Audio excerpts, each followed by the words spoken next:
Hi, my name's Doris Vitok.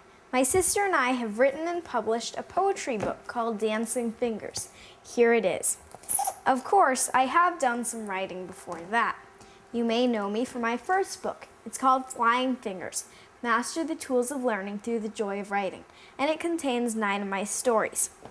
And most recently, actually just a few weeks ago, I published my third book. It's Young in Disguise, and it is a full-length novel. I really enjoy all types of writing, but poetry is one of my favorites. So today I'd like to talk to you a little bit about poetry. So I'd like to show you how to write poems to amuse yourself, and in the process you may accomplish the dreadful goals of satisfying your teachers and making your parents proud. So what word do you think of when you see this roll of toilet paper? Normal toilet paper, it looks like. What about this fearsome looking stuffed animal? Poetic is probably not the first word that comes to mind, but I'm here to show you that the most insipid of everyday objects can provide a jumping off point for poetry inspiration.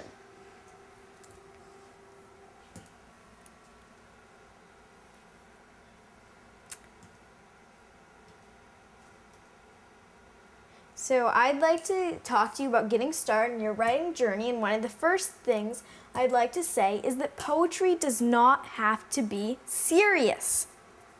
Yeah, so when we think of poetry, we may sometimes think of really, really dry, boring, long, epic, serious things, but really poems can be a variety of forms and formats, and they can be funny and weird and goofy. You could easily write a poem inspired by toilet paper. Now, if writing poems about toilet paper is just not your style, you can always try something more reflective. Which brings me to my next topic, reflections on writing reflective poetry. So there's a certain restaurant in Japan, I've heard, that allows customers to hurl plates against the wall. Why?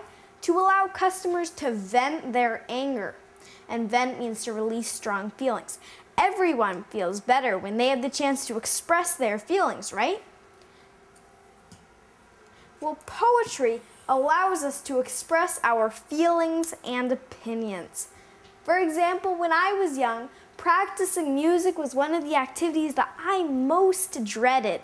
I told my parents 10 million times that I was bored to death with music, but they completely ignored me, like most parents probably would in a similar situation. So one day I wrote a poem detailing my ineptitude, or not being good at music, and the unfairness of practicing it. And guess what? I'm now totally music free. But the point is, you can use poetry to express your opinions around the world around you, about the world around you. So, for instance, I watch news of politics a lot in my everyday life, and I'm often frustrated by the incompetence of some of the world's important leaders. So some of my frustration was channeled in my poem, which I titled The Perfect Club. We banish every hypocrite who professes to be just, then throws a child's life away and says that they must. We exile the power-hungry who sit upon their thrones, but then do nothing good for us but leave us all alone.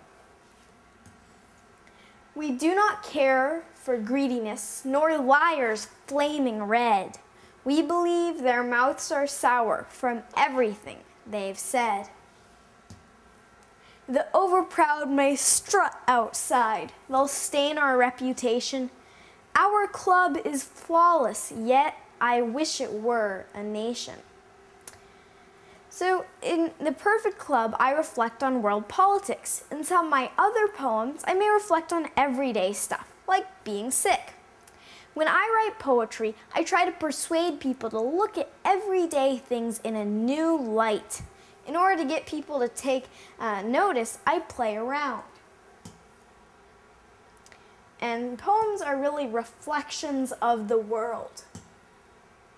And poets reflect what they see and feel in that world, in their everyday world.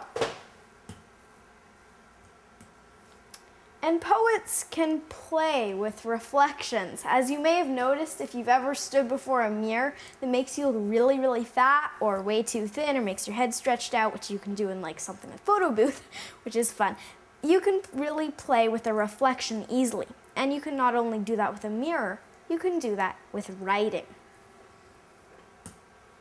You can distort a reflection, which means to change its shape. So we have the original cut here, and then we stretch it out. So you can really distort a reflection. For example, when you describe something in a poem, you can exaggerate it or make it bigger or smaller, just stretch it out to make it funnier or more dramatic. For example, in my poem, Backyard Battle, I turn a day of weeding into an epic battle.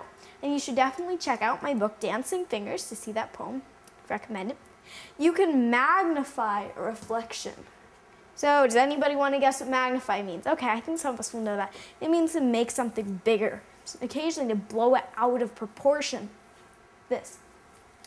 For example, you could focus on something that is normally so small that it is ignored. So something so tiny, I don't know, something random like a USB thing to poke in. That might be an interesting thing for a poem. You could do it on a scarab beetle.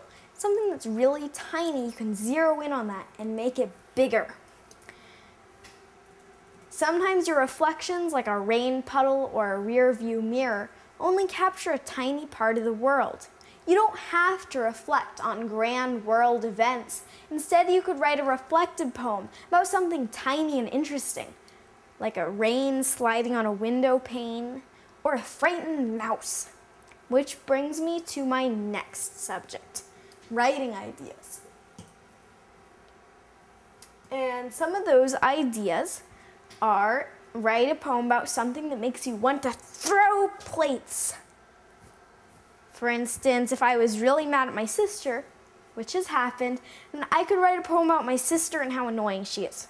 I can tell you I'd get a lot of inspiration for that one. You could write a poem based on news story. Personally, I watch the news about 3 times a day for quite a while. I'm kind of obsessed with the news, I'll admit. And so I get lots of inspiration there as well. You could write a poem that exaggerates an event. A lot of us like making things bigger, kind of blowing things out of proportion, so you can exaggerate something. Maybe a festival that you had a fun time at, you could make it sound like the funnest thing in the world. Write a poem that calls attention to something tiny and often ignored. So what's something tiny and often ignored? I'm tempted to think myself, but I'll probably think of something a little smaller, maybe an ant or a bit of dust on a windowsill. You can really zero in on that kind of thing and write a poem about it. So here are some ideas to get you started on your poetry writing journey in Reflections. I hope that you have a fun time reflecting and that you've enjoyed this segment.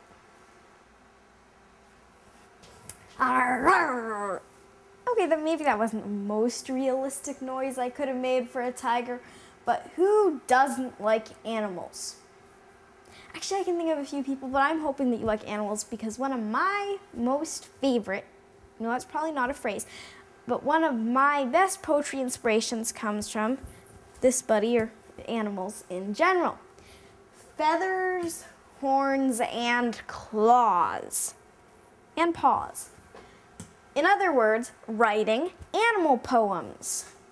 Pouncing tigers, shimmering koi in enchanted ponds, wild wolves howling, ow, in the Arctic night.